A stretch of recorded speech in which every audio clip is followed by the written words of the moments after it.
Well, welcome everybody. Thank you for coming along this afternoon.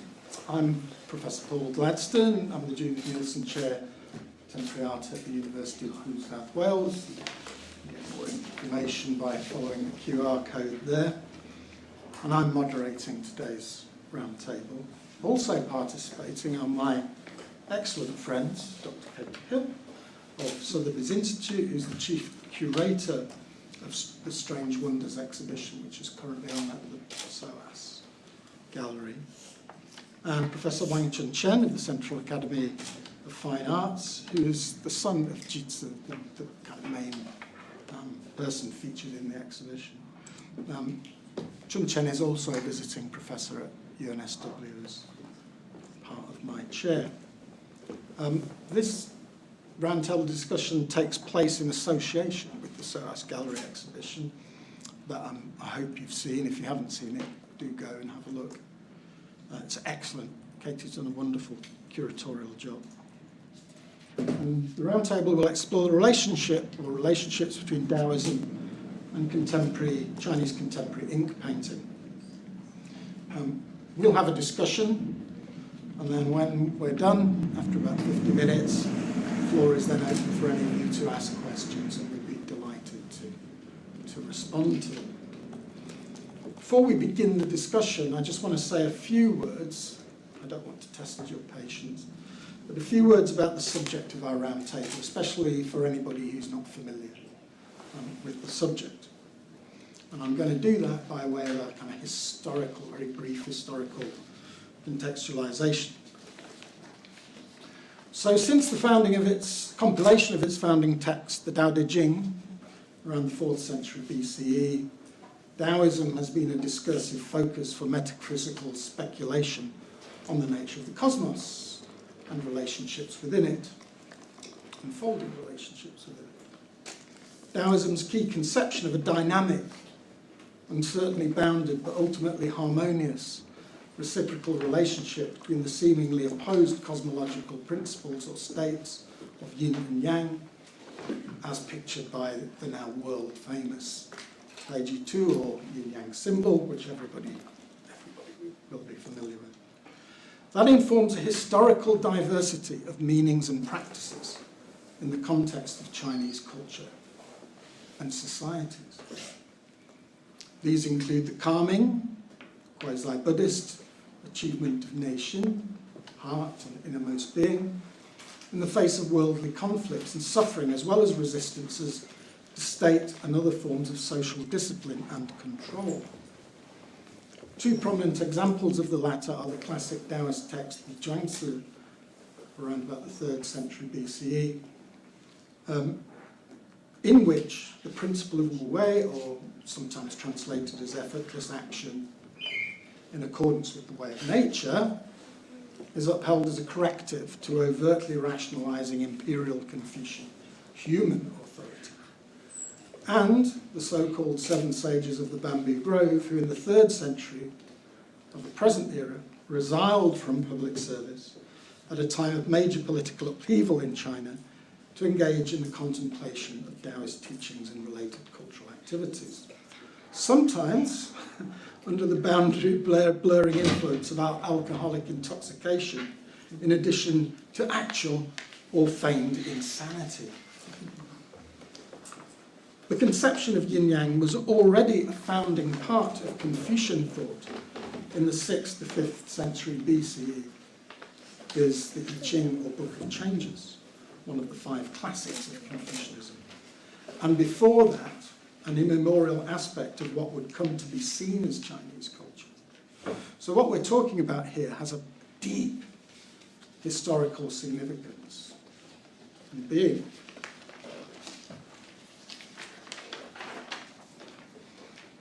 From the Tang Dynasty, 7th century to the 9th century of the current era, until the overthrowing of imperial China in 1911, Taoism and Buddhism were part of a durable discursive formation known as Neo-Confucianism, whose syncretic outlook was adopted as the basis for state governance, familial relations, personal development, and ethical conduct.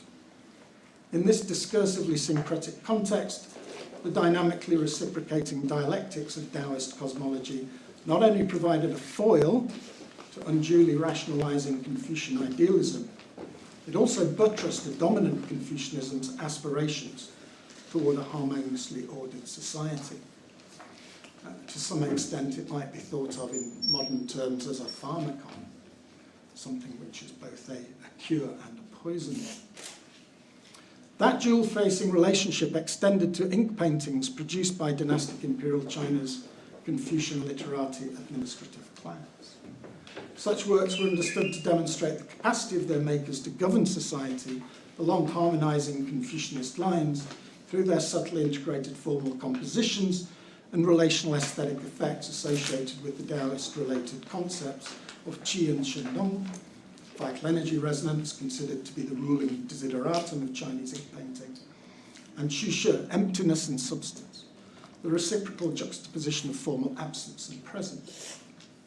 They were also used to signal oblique displeasure with overweening imperial authority, overweening and disruptive imperial authority, by asserting the value of inward reflection, individualism, and a spontaneous existential accord between the three cosmological realms of Ren, human, Di, earth, and Tian, sky.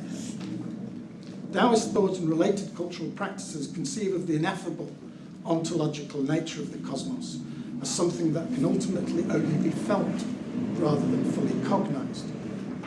All of this is culturally distinct from the more directly oppositional critical dialectics of European American post-Enlightenment aesthetic modernity.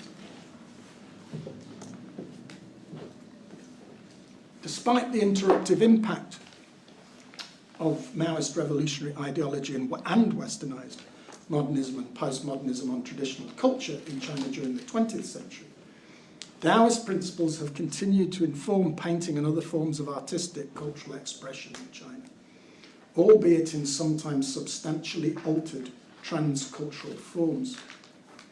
Syncretic Taoist Buddhist inflected Neo-Confucian thinking and practice also had a significant impact on the development of Romanticism and early modernism in European American context from the 17th to the 19th century, not least in England, especially regarding a shared emphasis on the idea of sublime illimitability.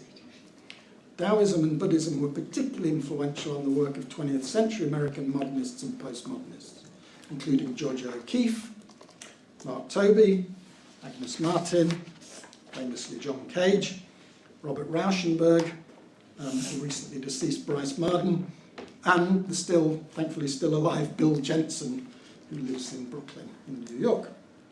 Throughout the 20th century and into the 21st century, Romanticism, modernism and postmodernism in turn impacted significantly and in diverse ways on Chinese culture, often diffracted through translations in non-Western cultural contexts such as India and Japan.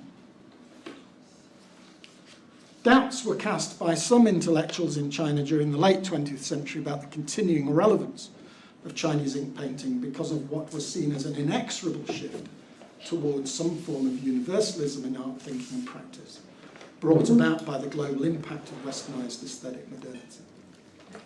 At much the same time, connections between Chinese contemporary art, including forms of ink painting, and China's syncretic discursive traditions were upheld as part of post-revolutionary debates related to the emergence of the phenomenon known as the cultural fever, or just cultural fever.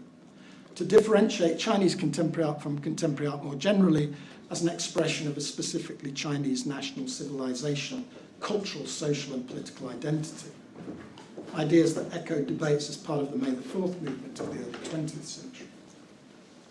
Since the 1990s, Confucian ideas of social harmony have been officially readopted in support of CCP aspirations towards a harmonious society and the so-called China Dream. Until very recently, this involved the habitual casting of Daoism in a negative light by Chinese intellectuals because of its historical resistance to rationalizing authority, as well as supposedly cognate associations with the non-rationalism of westernized deconstructionism. Daoism and deconstructionism are conceptually resonant but point in quite different directions, however. They are not, certainly in my view, the self-same thing, although many have claimed that. Numerous artists in contemporary China, including some of those in the current science exhibition, have nevertheless continued to align their practice explicitly with, or not so explicitly, with Taoist principles. To complicate matters further, and perhaps my friends here will talk about this, this year, in 2024, Daoism has been officially recognised as a religion in China. This roundtable will discuss the continuing relationships between Daoism and Chinese ink painting and their implications for resistances to authoritative meaning, individualism, transcendent spirituality, care for and of the self, and respect for nature. Also discussed, hopefully, will be the situating of contemporary Chinese ink art as part of the now conspicuously pluriversal conditions and conditionalities of early 21st century contemporaneity, downstream of post-Cold War globalisation. The extent to which the relationship between Daoism and ink painting can indeed be spoken or written about, again, hopefully will be addressed, given Daoism's recourse to feeling rather than cognition as a way of gaining insight into the ineffable ontology of the cosmos. Are we going to talk about something that can't in fact be taught? And just before we get cracking, shameless plug, we've got some lots of other material over there, which I think a lot of you've had, but my chair currently has this book out. It's just come out a month or so ago. I kind of handed around some flyers. If you want some of the flyers, I'm sure they're available. I only say it not just to shamelessly plug a book that I've co-edited, but actually the first three, the introduction of the first two chapters, have a strong bearing on what we're going to talk about today, but in the context of display rather than artistic production and reception. Okay, thank you very much. So, let me open proceedings by turning to Katie, who, and I'll say it again, I think has done a remarkable job in curating this show, particularly contextualising Jitsu's work with a whole range of other excellent artists. So, what's the relationship between the exhibition and Daoism? What are the connections and resonances? Thank you, Paul. Yeah, welcome everyone. I think originally when Chun invited me to curate his father's work, which is a great honour, thank you, Chun. It led me to reading, Chun's done a lot of work in the last few years to create knowledge around Jita's work and also reception. And I was reading the catalogues that he gave me, and there was quite a lot of reference to Daoism, both from Jita himself and obviously also some of the critics who were talking about Jita and his work. And it's something I've been thinking about sort of in parallel, in a way, with contemporary culture from a sort of, as you say, a slightly intangible perspective, in the sense that when you observe behaviour and you observe cultural difference and you observe experience of being in, abroad, perhaps, as somebody from China, it's really interesting how Daoism sort of seems to infuse everyday life through certain kinds of behaviour and sort of a sort of form of existence, in a way, a kind of practice which is almost intangible, and it's very difficult to pin it down. And I was very interested in that kind of trying to grasp something that we can't quite grasp, which of course is the Tao itself. And I think it's also because it was heavily suppressed, in the discourse from the sort of 50s to the 80s, which led to the sort of migration of many artists ultimately to the West. So the kind of combination of that, and obviously I was also working with the collection, which is the works on the ground floor of this catalogue I've been working on called Mid-Mountain Streams, which really focused on nature and took a text from the I Ching as its kind of starting point to try and draw these very broad range of works together. And within that collection there is calligraphy, and calligraphy is on the upper floor mostly. And some of those calligraphers really do draw from the Tao Te Ching quite directly, and use, the ancient classics, so including the I Ching particularly, and also Buddhist texts to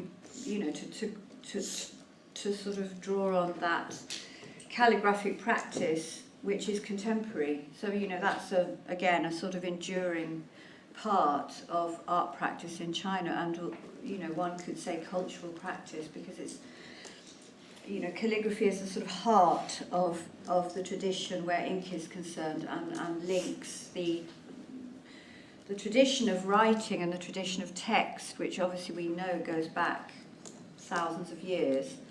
And I always point my students to the British Museum's bronzes for that, the inscriptions, which then later lead to the use of the brush ultimately. And so there's this long material history, but it's also a history in which has endured. So I think, across those kind of very broad, one that the artist delving into Tao as a sort of strategy to turn in a way to sort of harness his creative energy and his creative sort of force. On the other hand, this global presence of artists who are engaging in contemporary thought. And, as Paul said, we've got artists like Yves Klein, big modernists who were really interested in Zen, in Daoism throughout the 20th century. It was very, very much informed by Eastern thought. And then you've got the actual calligraphy, which is directly linking the text with the physical energy and the tension between control and freedom, which runs through work by artists, particularly with the use of ink. So that is a kind of key and a kind of core idea in the exhibition, I think. But, Paul had also written a lot about the sort of intersections, as he said, between these other philosophical traditions in China. And so I wanted to really draw out the Daoism aspect of it. And I think what's really difficult is to articulate the presence of Daoism, as I said, in contemporary life. By generations of artists I know, usually the artists born in the 50s and 60s, who, for me, it's almost like an intergenerational inheritance of something that becomes less and less easy to,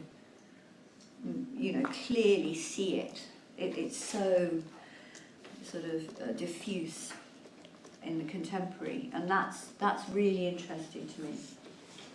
By way of just taking that a little bit further, Katie, you've got a wonderful word text where you're talking about the formal aspects and relationships in the works that are on display, particularly Jitsu's work. And just for anybody who's not familiar, the yin-yang symbol symbolises this idea of a constant unfolding relationship between seeming opposites, which, to just borrow a bit of Derridian theory, have a trace of each other within them, so they're not entirely separate, and they're in this the idea is that they're in this dynamic cosmological relationship. And that kind of cosmological thinking has informed the production of art and art practices in China. So could you just say a little bit more about the actual works and the way they're put together and how it maybe expresses or resonates with that idea? Yeah, I mean, I think what I found really interesting looking at Jesus' work is there's a huge kind of paradox at the heart of it, which is the paradox of modern China, writ large. And there you can see that there are two quotes which are on the wall in the exhibition. One is, "My mission is not complete," which is a really interesting idea that you have a mission that you want to complete and you're never going to get there. But it also seems to be almost pointing to linear time, potentially. And then on the other side, you've got Wu Wei.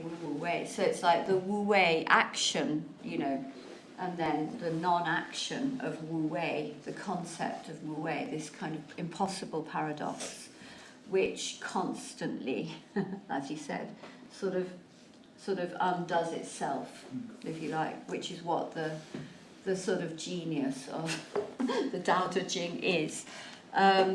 And those two things to me were very, very interesting because in a way they structure, you know, the sort of binary of Western thought in the 20th century, you know, this idea of a kind of notion of time and progress and sort of you work towards something, and the opposite of that, this classical, deeply classical kind of understanding of existence through something like the Tao Te Ching or the I Ching, which is why it's constantly intriguing. You know, you can never really, as we say, you can never get to the point where you would be fed up with the Tao Te Ching because it's absolutely sort of, that's its enduring force as a text, which is very, very enigmatic, really. And so that's fascinating to me. I think what the starting point also is that I brought along an old edition of the Tao Te Ching, which I found in a Taoist temple in Beijing in the 80s. And it's really interesting to me that when I looked at that, when I found it years and years ago when I was a student, I was studying classical Chinese, and to be quite honest, it's the same feeling. It's exactly what Paul says. You can never really get there. No. I mean, it's so rich, but it's so... classical Chinese is so powerful, it's so richly loaded with meaning that you feel completely discombobulated by it at every stage, and you could... So I felt like that it's it was literally a sort of mystery. And it's very interesting, that immediate sort of feeling that you want to somehow get into it, you want to somehow understand, but you're never really... And I think that's exemplified also by Xu Bing's work on language, in a way. You know, he talks about the impossible quest for language, and that's really, really interesting. So again, that's one of the sort of tenets of it, yeah. I mean, that's... Yeah. We haven't got time to go into this in detail, but it's one of the reasons why a number of commentators have tried to draw similarities between Daoism and Deconstructionism, because they constantly suspend meaning, authoritative meaning, through productivity of meaning. I mean, the Tao Te Ching is open to endless interpretation, isn't it? And for those of you who are interested in it, Heidegger's thought, which was sieved through some of the principles we're talking about, but in a Japanese context. That's kind of led a number of people to sort of draw parallels. I won't go into it now because we're not talking about it, but I would question how far one could go with that. But there are certainly resonances. Chun Chen, Jitsu was your father, still is your father. And you were very kind in sharing a text of sort of aphorisms and statements by your father, a lot of which reference Daoism directly. Could you tell us a little bit about your father's relationship to Daoism? How did he come to engage with it? How is it expressed or made manifest in his work? Yeah, actually, his painting, when you visit the Suez Gallery, you can see the works. He named his painting as Dao of Ink. Why he put these two words together? Because in ancient Chinese art history, no such two words come together. We often say Dao of medicine, Dao of calligraphy, Dao of tea, but no Dao of painting or Dao of ink. Because in 80s, that is the period of, period for China opening to the outside world, auto reform, so on and so on. And also, a lot of the classic books like Dao De Jing, Confucius dialect, including the Yi Jing, the book of Chenji, so many such books are reprinted, republished, because during the Cultural Revolution, such books are not allowed to be printed. So, for my father's generation, he was born in 1941. He grew up in the 50s. That is the year we often say, grew up under the red flag. But during that period, including later times, people couldn't read much about such classic books. Even we learn the Chinese, we read some pieces, but that's not enough. But in the 80s, when he found that the books reprinted, he read it again. He found, especially the Laozi and the Zhuangzi, so important to inspire his mind to find a way of thinking on his painting. Because also in the 80s, another wave of thought, emancipation, we call that, emancipation of thoughts, maybe like that. And a lot of Western books, philosophy, literature, modern poetry, also translated into Chinese. So a lot of people on the one side read the Western books, on the other side they rediscovered the Chinese classics. So on these both sides, they come together. Some people just take the Western philosophy as their inspirations. On the other side, from my father, he found for himself, he liked the modernist art, but because he makes the painting in ink, he found he couldn't do the other avant-garde experimental in that way. So he found, why continue? We find something classical we forgot for many years. So he tried to put them together. He got a lot of inspired from the reading of the books. So that is the reason. In fact, it is true. In reality, people often, even we don't read books, but in our mind still we have that thinking. For example, don't get involved in the conflicts outside in the street. That's a way of wu wei or no action. It is true. People keep that as their protection, even outside. People just so on fighting. So for the art practice, Jesus thought, I need to find a way. How can we find something very important? It's not so similar, not so different, not so same as the other people are doing. He just wants to find his own way of my method of making art. This is also a particular from the Yi Jing. As a man, as a gentleman, you have to find your own way. Even you do something, no action, but the way of your living is most important. Also, this is from the Dao De Jing. So he found something. It is true in that book. So that's why gradually he find the way of his painting. So now we can see in the gallery. It becomes so unique. So when people heard the term Dao of Yin, what's that at the moment, even for myself. But for such several decades past, so more and more we know we can put a lot of new thinking, new ideas in this Dao of Yin or Dao of art as compared to contemporary painting. But how can we use that? How can we make them become equally same? Because if without Dao De Jing, without such idea, we always like fighting, conflict. East is best, West is no good. So conflict. But for the Dao De Jing, they seem good, come together, no flick.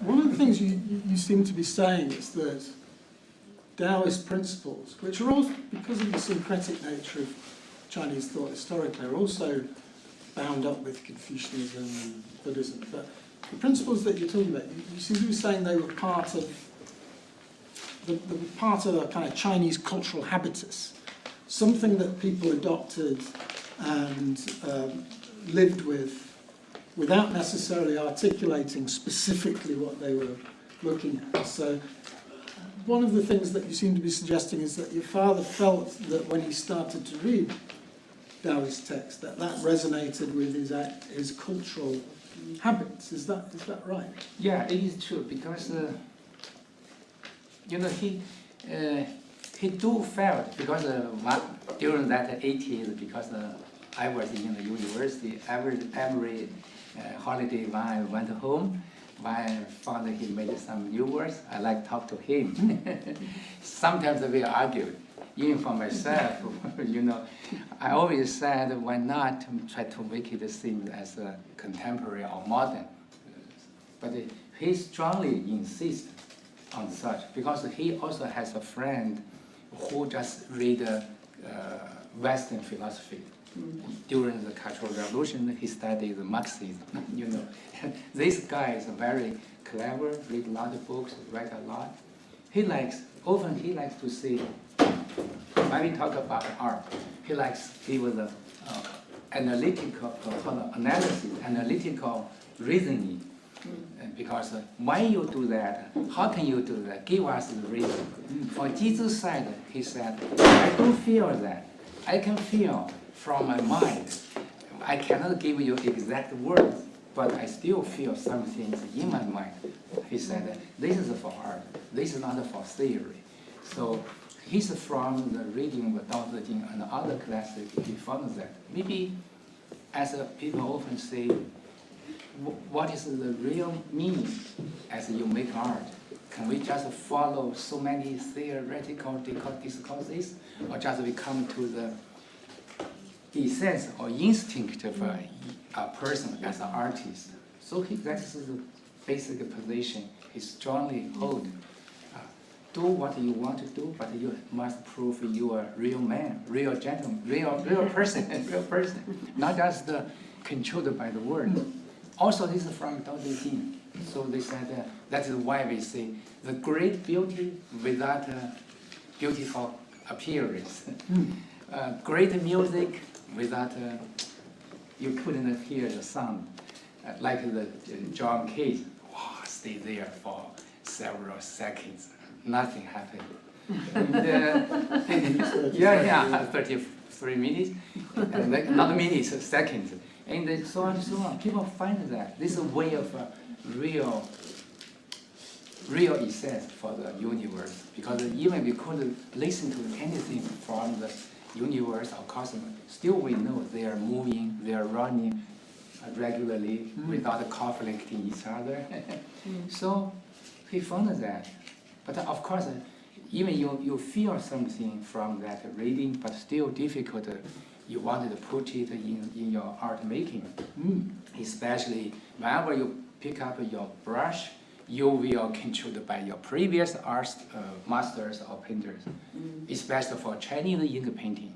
A lot of such painters, when they make works, we can judge, figure out who is his previous teachers or influence upon this artist. So that is the reason. That is Jesus' thinking when reading not only Daoism, also other things he found. I should keep away from all of that. So find my own way. In practical terms, you mentioned when we were talking before that there are formal qualities, compositional qualities in your father's work, which have a relationship to tradition, but actually break some of the traditional rules. Could you give us some examples of that tension between the two? So this is another thinking by Jesus, because after generation after generation from the earlier days until, for example, after several hundred years of practice for Chinese artists, they formed a very stereotyped models for how do you how do you draw rocks, a tree. This is as a model. If you have the teacher to teach you, you will follow your teacher's style. It is true, very easy. And so for Jesus, he thought, I need to find some way. It is links in essence, not on the scale. What is the essence? Essence is how do you feel the word from your mind, not from your hands. Also, this is one way. Another way is to paint or to describe something not from your eyes, just from your mind. Later, from Dao of thinking. So this is sometimes metaphysical, abstract, but still he can think with that, he can feel with that. Even for me, sometimes I don't know how did he feel that, because often people like to ask, how can you make that a composition? Why don't we get that? When you go to look at the exhibit, you can find, even in his later years, every piece of work not the same, at least for the composition. Whenever he make one piece, finish it, he said, my mind became blank, empty, void, nothing. When he think of the next one, some image maybe appear in his mind again. So this is a way of meditation, like Zen.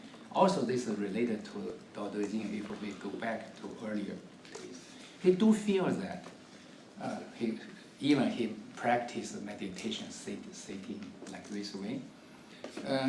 But from my understanding, I know Daoism can give us a very important new interpretation. How can we feel or understand the contemporary world? Of course, we cannot follow the ancient people's life. And but for his art, he doesn't want his paintings or art just reflect the world we live now. He wants to reflect something beyond our worldly world. So sometimes I like to paint the cosmos, but nobody knows cosmos what is. Of course, now we have the airy space. We can know what is in the space, in the universe. But for the Asian people, they don't know. For the artists, they couldn't describe exactly. He just feels that from Daoism or other books, including the Buddhist classics. So most times, feeling, instinct from mind, from something like that. Katie, you've drawn a little bit of attention to resonances between some of the works that are on display and what might be referred to as the surrealist tradition in European American art. To what extent does that relationship work? You know, what are the resonances, and maybe where does it not quite fit? Yeah, I mean, I think, I suppose in Jesus' work, which I kind of feel needs to be contextualised within modernism, actually. But it, as you say, it doesn't really work, you know. It doesn't fit neatly, but then doesn't, you know. I think there are elements of juxtaposition that seem slightly surreal. I mean, but that, again, I think resonates with the history of modern art in China. You know, in that, the sort of engagement with realism from the 20s, let's say, onwards, and the kind of collision, really, of a kind of modern art system, you know, in China that was brought in, meant that if you're an ink painter, or, you know, you don't not, you're not influenced by that. And obviously there were whole kind of modern ink movements in the early 20th century. You know, the Lingnan group, for example.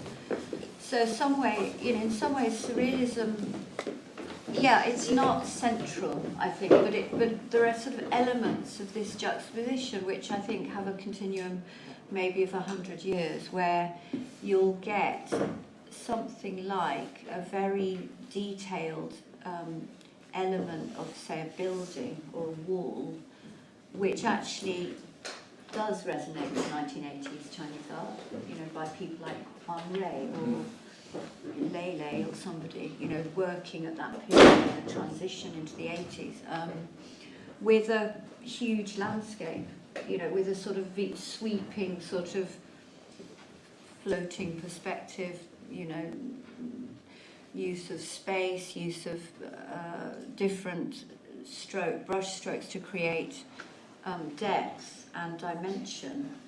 But at the same time, you've then got these little precise elements, you know, and you're sort of thinking, ooh. I mean, it's quite sort of a strange juxtaposition, you know, which is slightly surreal. But of course, that's where the complexity of modern China is as well, I think. I mean, it is quite surreal. So, I mean, you know, if you take, you know, even Mao, if you took his practice and the visual culture of that period, you do get incredibly paradoxical elements in the visual culture of the 50s, 60s. Even if it is very political, you still get sort of strange nods to German romanticism, you know, with Mao in the landscape. You know, what does that mean? It's a very bizarre sort of combination of elements. So I think, you know, those things run through. There's always this thing of, you know, the Mao sort of thing of the realist face and then the outline body, which in itself is a hybrid entity. It's a hybrid art history. So I think in Jide's work there are elements. There's one work where he actually, as we said, depicts the Buddha in the work at the bottom of the stone. And that's actually quite a strange sort of intervention, because obviously, you know, his work seems to be more informed by the, as you say, his sort of instinctive, sort of quite large scale, you know, works that evoke a cosmos or a world, or worlds even in their plural. And then you've got this little Buddha, sort of, which is really kind of modern in a way. It's a, you know, it's a modern sort of image of a Buddha in some ways. So that's sort of, again, it's quite a mixed aesthetic that comes together in his work. And I think some of those, I mean, one can look outside painting and ink painting in China and find that from the early 20th century in aspects of Chinese photography. The emergence of Chinese photography has those sort of interesting juxtapositional elements, so it's across the visual culture, isn't Absolutely. Yeah. Let's just talk a little bit about the condition of contemporaneity. I mean, we're old enough to remember this, but back in the late 80s and 90s, there was all of this speculation that post-revolutionary globalization would lead to a kind of synthetic world, a world where, you know, cultures and societies would be intimately connected, and that one would have a multicultural, connected society. In practice, globalization has emboldened different points of view that don't quite fit together all the time. So we kind of have a conflict or a tension, don't we, between those who hang on to the romantic ideas of globalization and perhaps some of the reality of the current situation, which is that conflicting points of view have been emboldened, and one of the consequences of that is the knocking off the perch or displacement to some extent of what was thought of previously as the dominance of the West, Western post-Enlightenment paradigm. To what, I'll stick with you, Katie. I mean, to what extent does what we're talking about provide a kind of foil and an interruption to those still in some ways dominant art world ideas, which are often very westernized? Are we talking about an alternative mode of cultural expression which has some of the elements that we're used to in post-Enlightenment thought, but works in a different way? Yeah, I mean, I think it's a really excellent question. I mean, It's a bit tough one. it's just the term art world is quite problematic. I mean, I mean, really, it's a really important question as to how you position work like Jesus and also other works from China, that actually many of those artists live, you know, they're based abroad. They're based in Canada, they've been living in America, they live in Britain, they are all over the world. There's no question about that. It is a global situation. But the question of the art world being dominated by the West is absolutely persistent. I mean, there's no question about that. But I think, you know, I think what we really need to do is tackle the issue of decolonisation in a different way from a China perspective. And, you know, the question of the global South and where China fits in with that discourse now is really urgent. So I really urge a kind of intersectional approach to looking at artists from China and the production of work, cultural production of work from China, within that context of the discourse of decolonising, of what I would say is should be de-Westernising art. And that's, you know, that needs an articulation that asserts itself into the art world.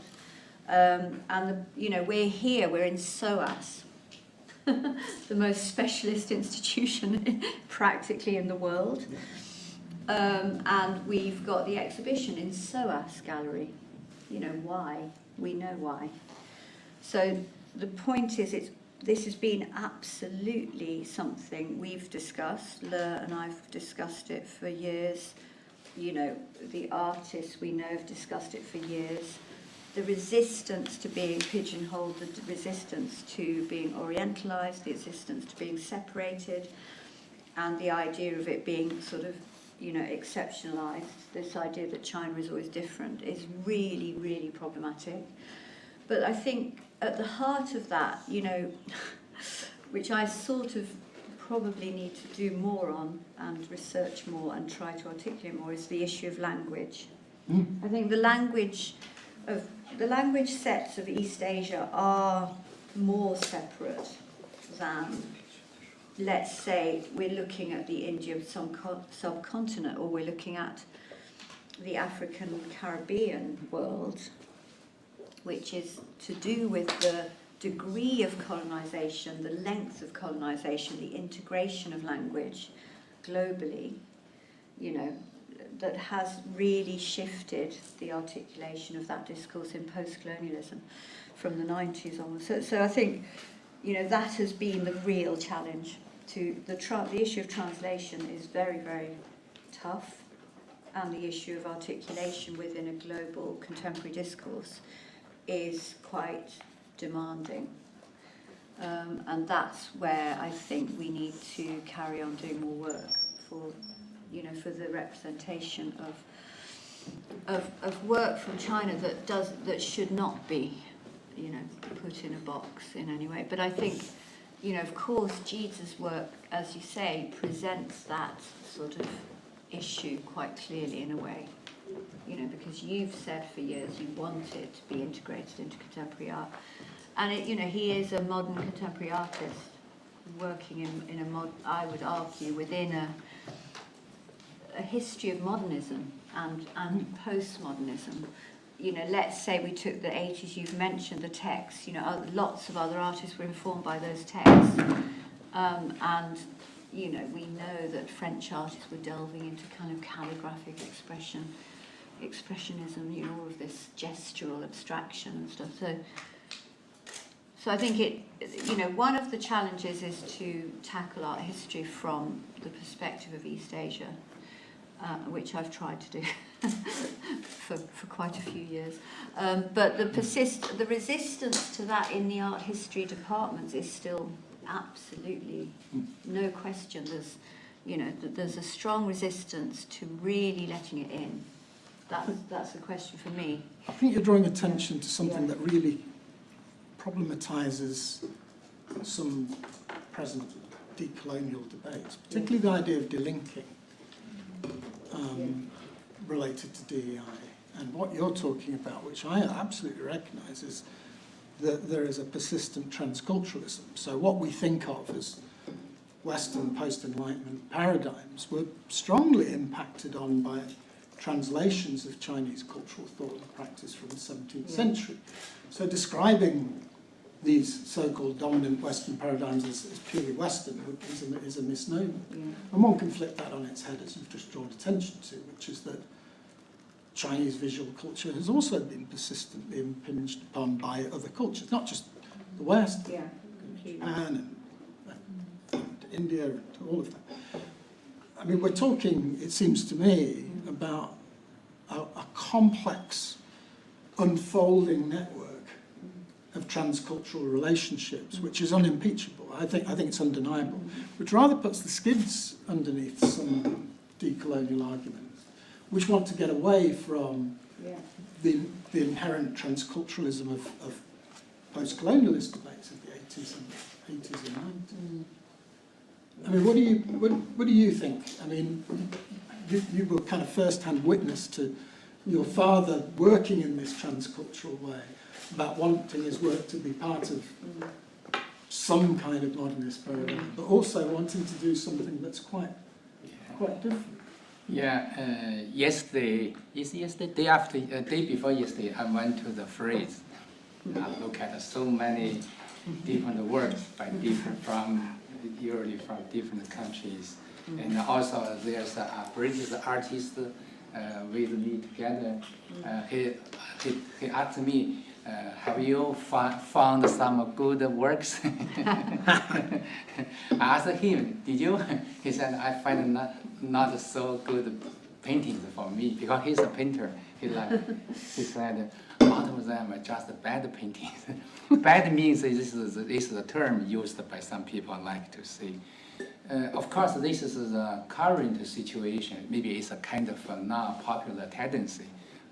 Not only for frieze, because a lot of artists represented by that gallery, including in China, a lot of artists make similar works in that way. But if you compare Jesus with that, totally you can feel they are different. They are in different visionary world. If the Jesus word put there, you can quickly, easily to recognize that is by somebody, by Jesus. It's from this point, I just wonder how artists, as a kind of a special creator, make his own work, no matter what it is, no matter it's the ink or oil or sculpture, because we just become, every time become same. That terms of homogeneity. So, no matter if it's a postmodernism or it's a deconstructive, deconstructive approach, so on, how can we prove we are special? For myself, I still insist on specialty, different method or different expression. That is the way. Otherwise, we cannot. Because global light makes us look same.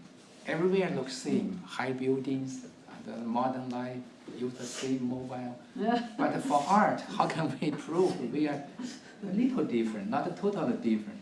So Jesus, I know he always like to say, I have to make the work so particular. When you look at the first glance, you will remember that is made by me. So they try to reach that. I think this is basic, even it is the true basic essence for modernism. But for the postmodernism, just let us become same. I don't know. But until now, even in China, we often discuss how can we make the contemporary art as a contemporaneity. I don't know how can we make it as a different. As a difference is most important as one of such features. And Jesus maybe do that, because in China, some critic told me, when I showed the works, Jesus' work to him, he said, I couldn't put him in a particular category. It is modernist painting looks like. It's not the abstract painting as they understood. It is not the experimental art as they understand. He couldn't put it in any category. So maybe that is the way our Jesus wanted to do. So until now, because I have visited many exhibitions, including museum yesterday in the National Gallery, when I saw the ancient classical works, I just want to think how the works for the people, artists before they make it in that way, how today's artists make work in this way. What changes between them, between us? So this is a big issue, not only for Chinese, for the international world. Why do we need a culture? What kind of a special philosophy or cultural philosophy we have, no matter West or East? Just let us have our own special ways. I mean, Jitsu is not alone in this desire, particularly amongst his generation, to work transculturally in trying to deal with the impact of modernism and postmodernism. I mean, somebody that I... Yeah, he thinks about that a lot. He read the books about like the Herbert Reed. Herbert Reed, yes. You know that his modern art, history of modern art, translated in early 80s. He read the books. Yeah, but he liked that. But he said, I couldn't follow their models. So, but he's not alone. So somebody I've written a lot about, Yu Han, he's actually thinking along and acting along similar lines, but the outcomes are very different to your father. So there's a, it depends on the artist, depends when they're born, what materials they have access to, maybe what reading materials that they have access to. So they can operate along similar lines, but the outcomes can be very, very diverse. I mean, Yu Han explicitly links his work to the Tao. How much he's read it, I don't know. That's not quite clear. I mean, that's another thing, isn't it? About to what extent does an artist in this context have to digest the Tao or Taoist thought in a scholarly way in order to deploy it? Yeah, a lot of Chinese artists they like to put their own understanding of Tao in their own works. A lot of such artists from the 80s. I know that a lot of people like to say, I need to put the Chinese Tao, Chinese philosophy in my work. But how they do that, different person do different expressions. It is true that, as you said, Tao still is persistent in our thinking, in their practice. Traces are still. Yeah. Shall we open up the floor to questions from our audience?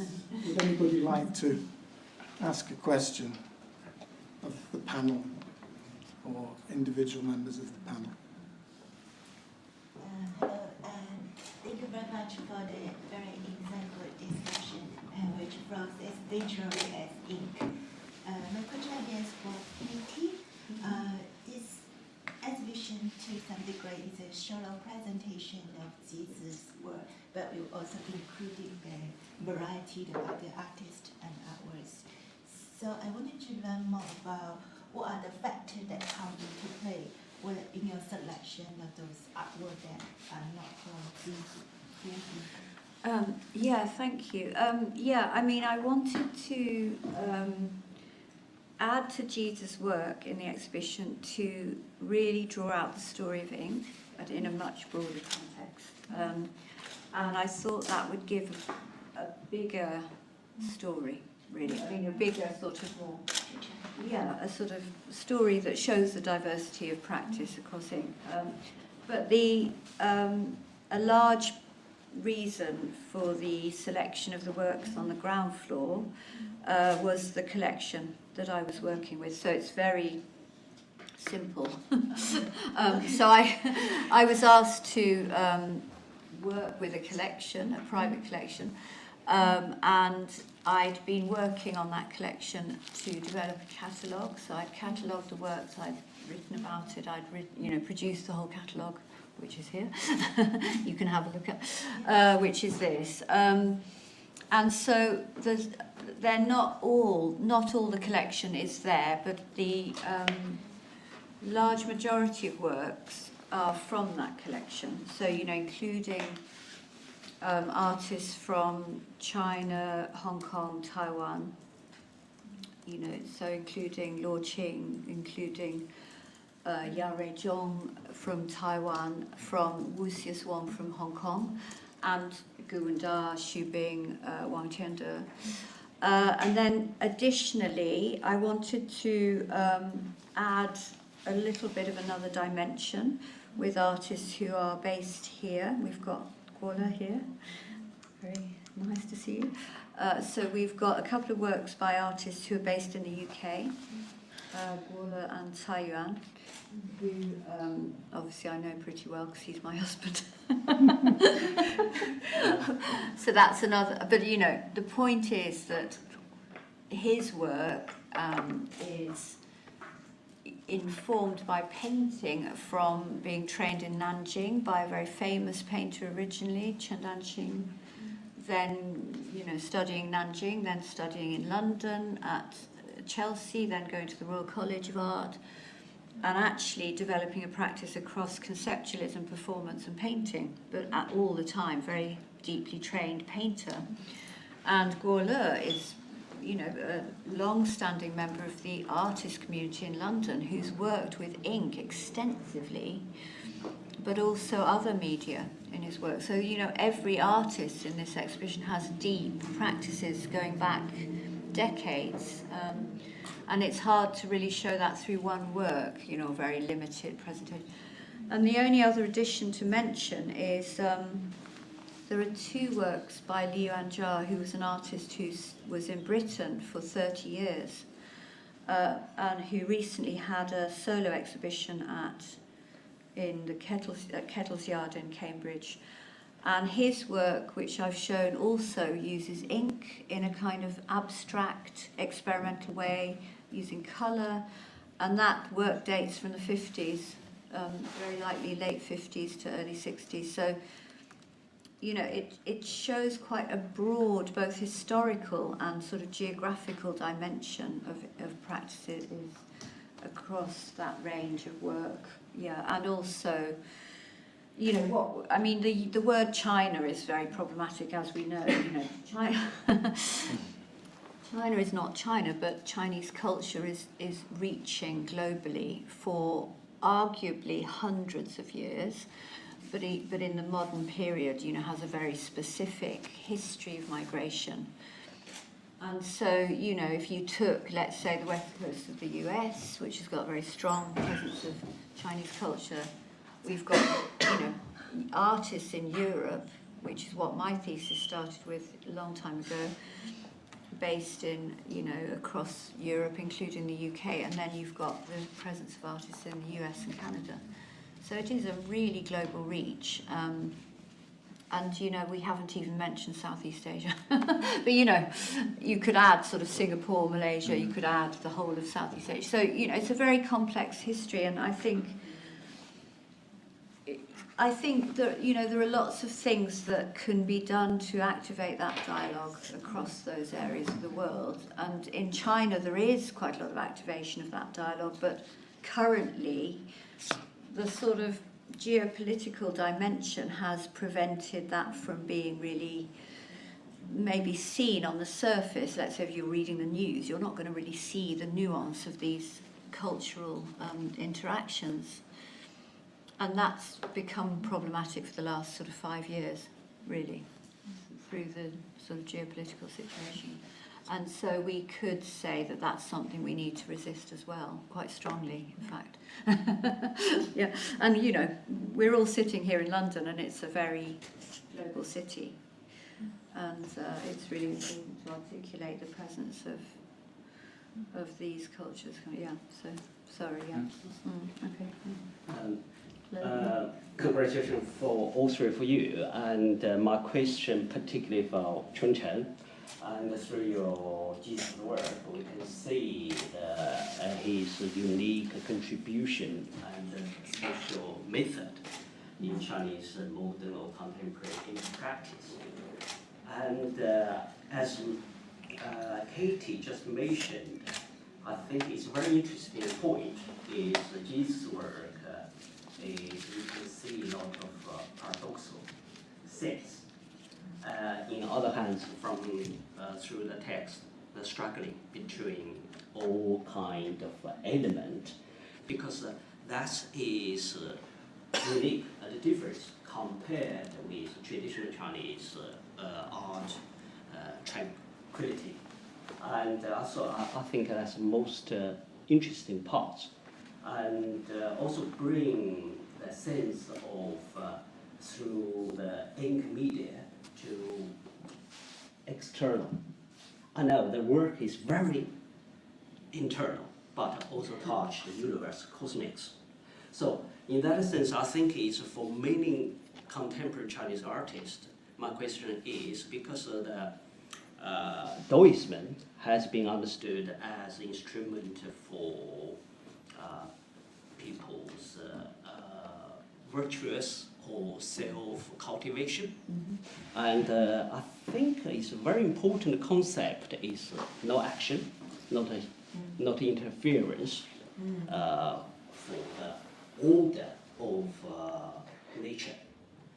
I think that is very paradoxical in contemporary Chinese art practice, because in Daoism, how to do you think as a curator, as a critic, how do you think contemporary Chinese practitioner, how to go through this confrontation between one thing very in no action way, or one in contemporary fundamentally you need to engage current issue, social, politically, or even ecologically.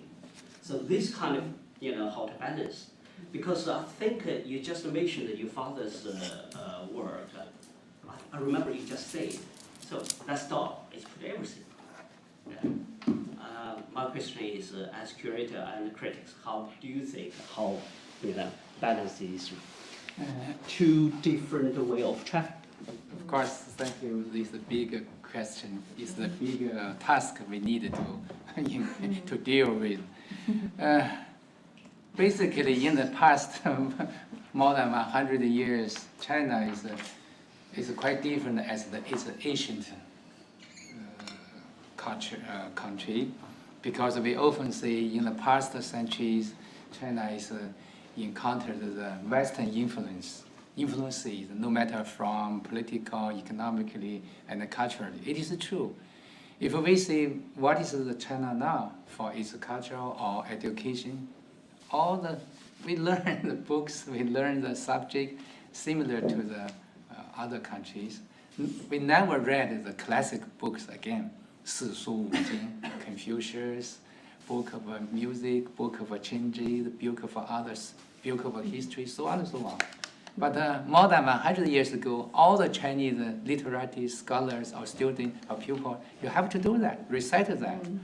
So quite different. But just because in the past century, if we do, we not just see, if you like to think or explore what happened for Chinese society, you do feel China experienced or witnessed the dramatic changes. Something is maybe good, something may be controversial. We don't know. And but for the daily life, the people experience so many conflicts, struggles, or tragic, even we can say. So in 80s, when people read the books, even about aesthetics, philosophy, we can think, even when we read the classic book, especially for Jesus, why he strongly influenced by Daoism or Lao, because in that book, there's one word is grander. I don't know how to explain it in English. It means you must go beyond something, not in front of you. Sometimes it look like transcendental. But he likes to see, that why we look at his painting, he likes to see in Chinese the word is 悲壮, just tragic sublimity. That's the word he made, coin that term. He said, we need tragic sublimity because we suffered so much.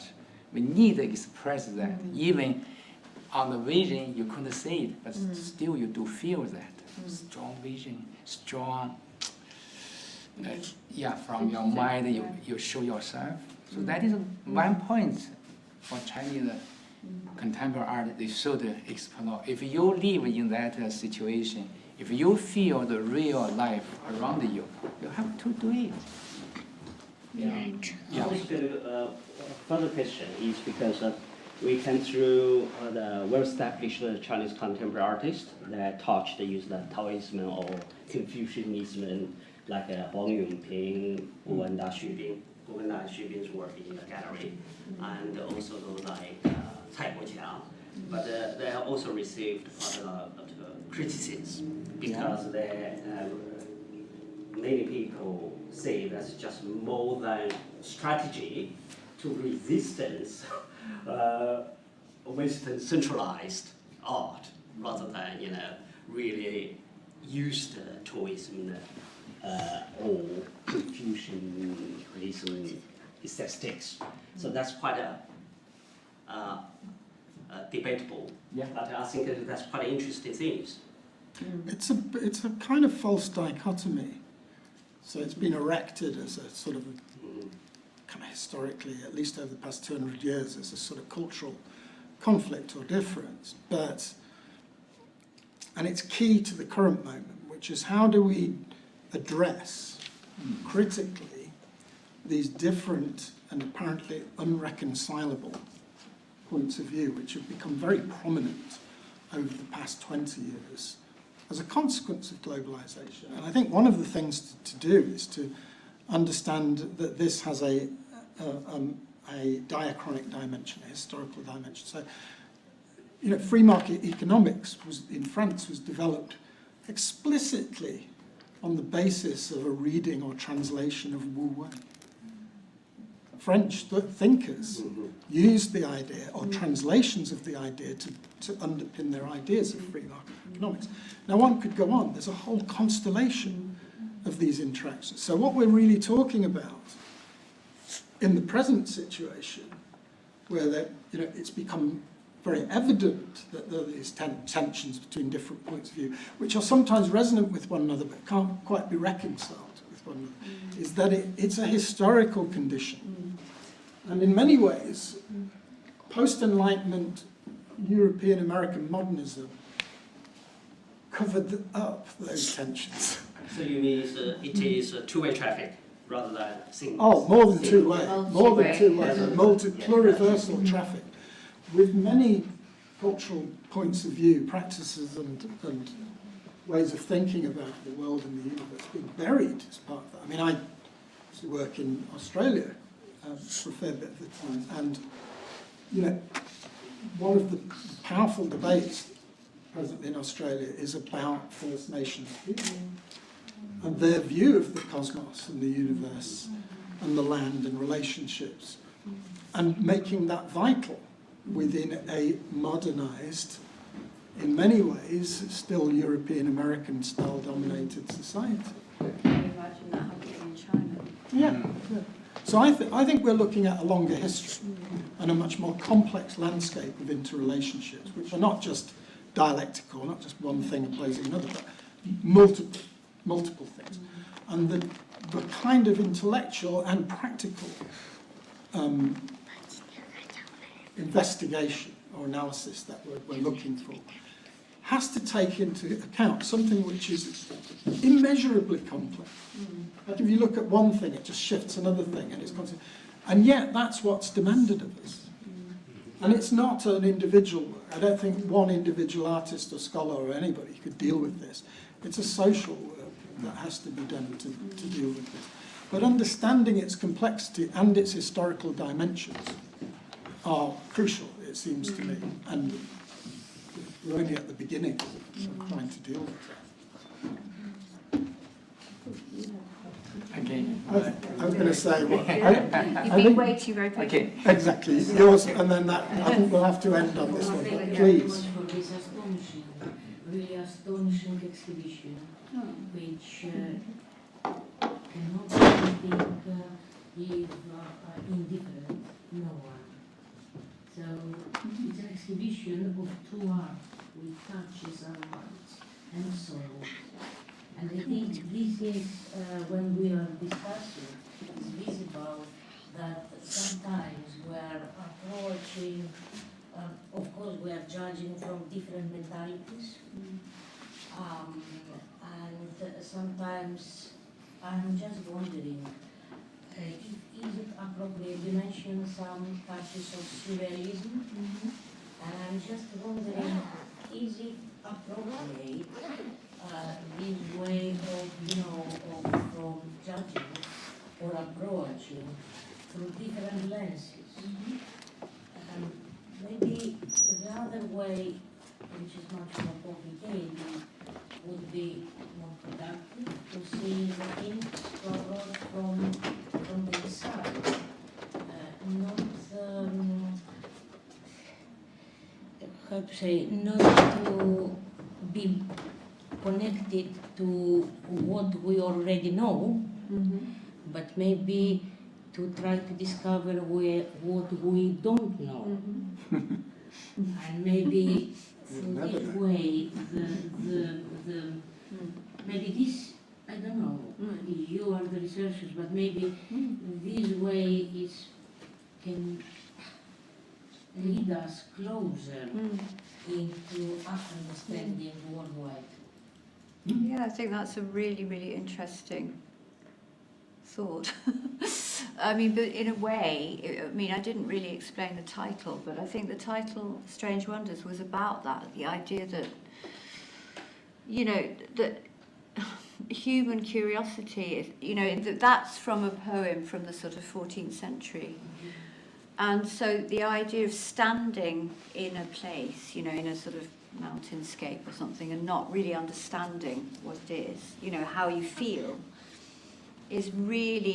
was a touch point for me to think about, Jesus' kind of engagement with a universe of which we are part, and the idea of this sort of Taoist notion of a kind of oneness, a sort of mysterious kind of unity that we're sort of part of, which of course scientifically is constantly being shifted at a level that we can't really perceive or understand. So I think you're right, I think that's a really good way of thinking about it, this idea that, the other side of that would be the idea of a kind of Taoist sage who is both kind of very wise and also very stupid at the same time.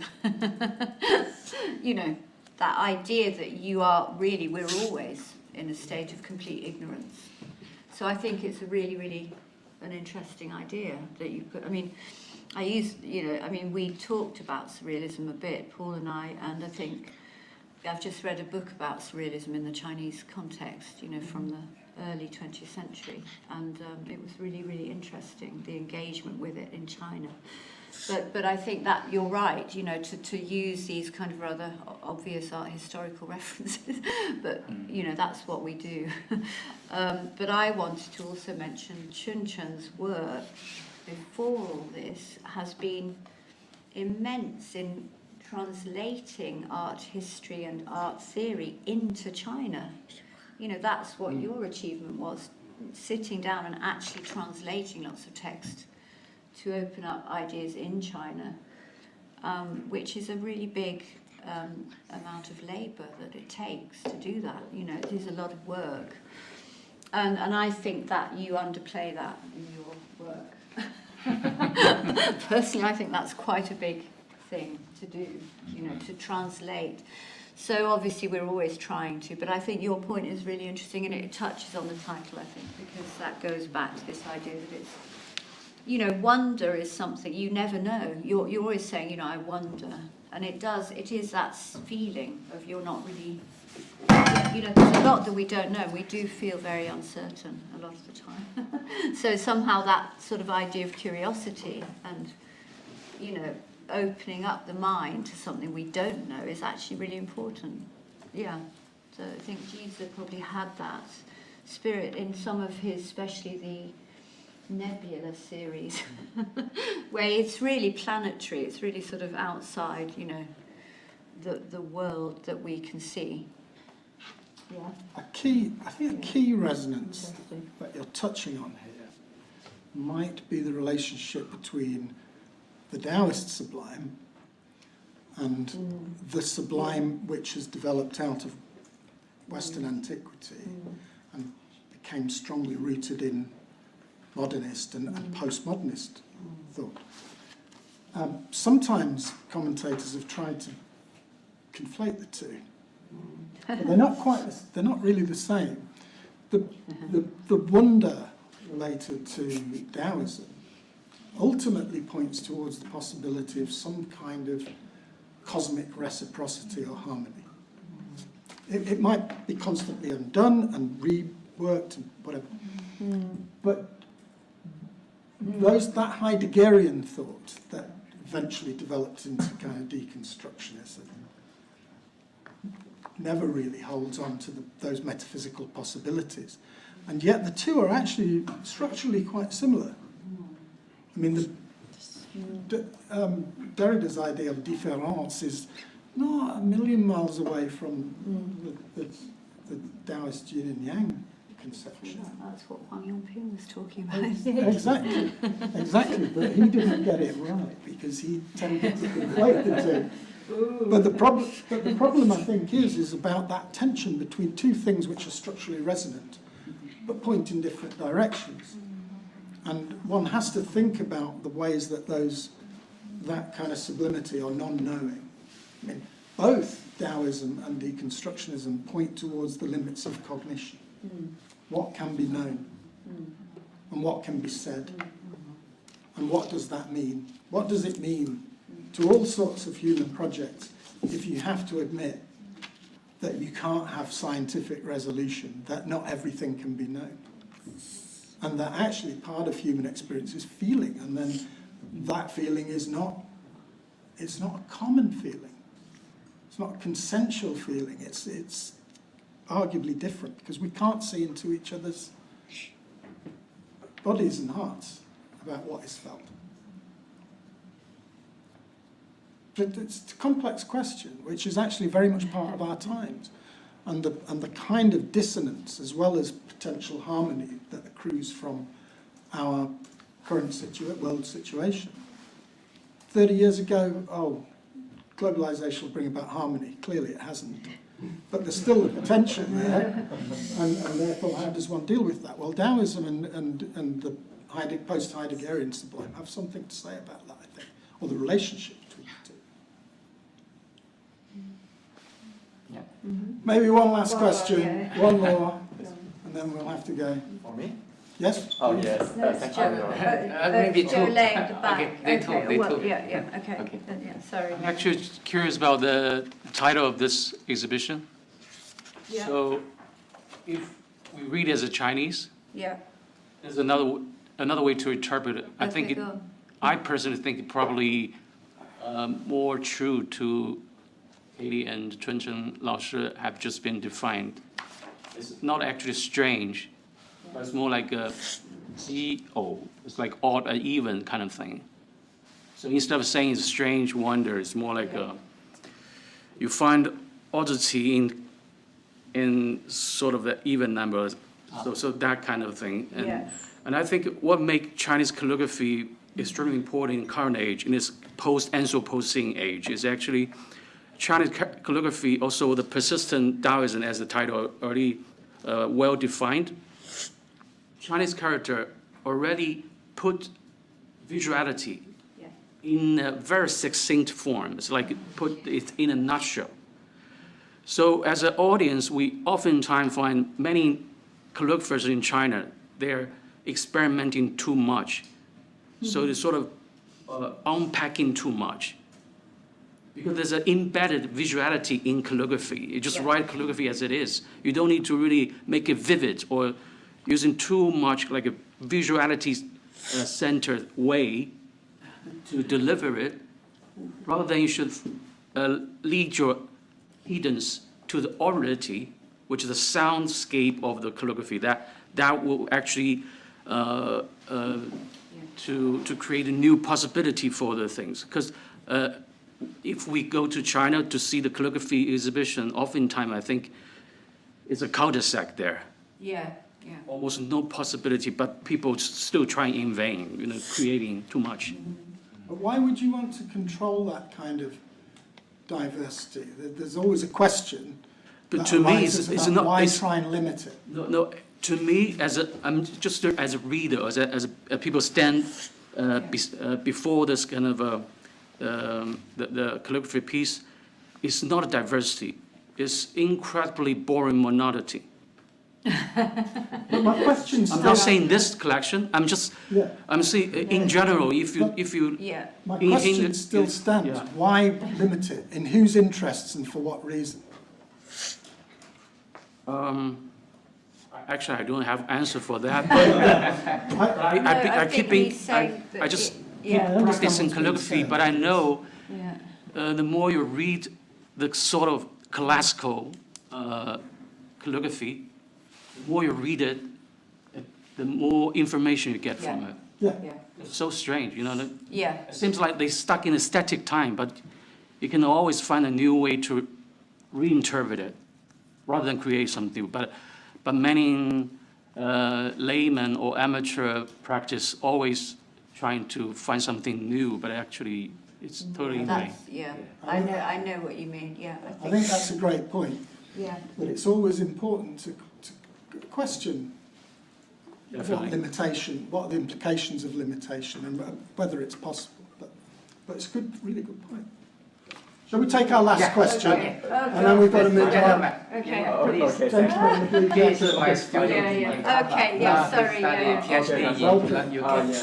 I have a question for Professor Wang. Actually, I personally work on early modern cosmological images in China and Europe. And it seems to me that many of Gigi's paintings were trying to picture his understanding of the cosmos. And we have mentioned the word cosmos or universe several times in our event.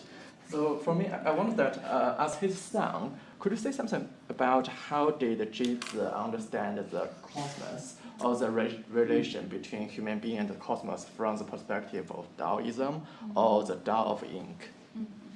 Thank you. The question is very important.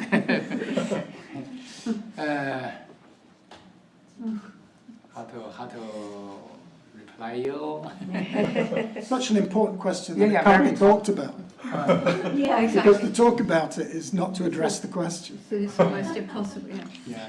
Yeah. Of course, for the image sources, of course, some is from the ancient. For example, you know, for the technical side, traditional Chinese, when we can landscape painting, they have three perspectives. We call that a scattered perspective, like from the high position, the horizontal position, or maybe the very far position. But for Jizi, he thought, no matter, because this is his term, is called multiple perspectives. We need to put different perspectives together. When you look at the painting, you can find one space left over another spaces, 1, 2, 3, and so on. So that is the technical side. But on the other side is, I don't know, it's mystical, it's in his mind, he could feel something. That is another story. He told me a lot. Hang on. Yeah, it is true. That is why we often say mysticism sometimes related to the Oriental thoughts or philosophy. We don't know that, but actually, this is very closely related to art creation. That is why we call artist is somebody who can create something we never know.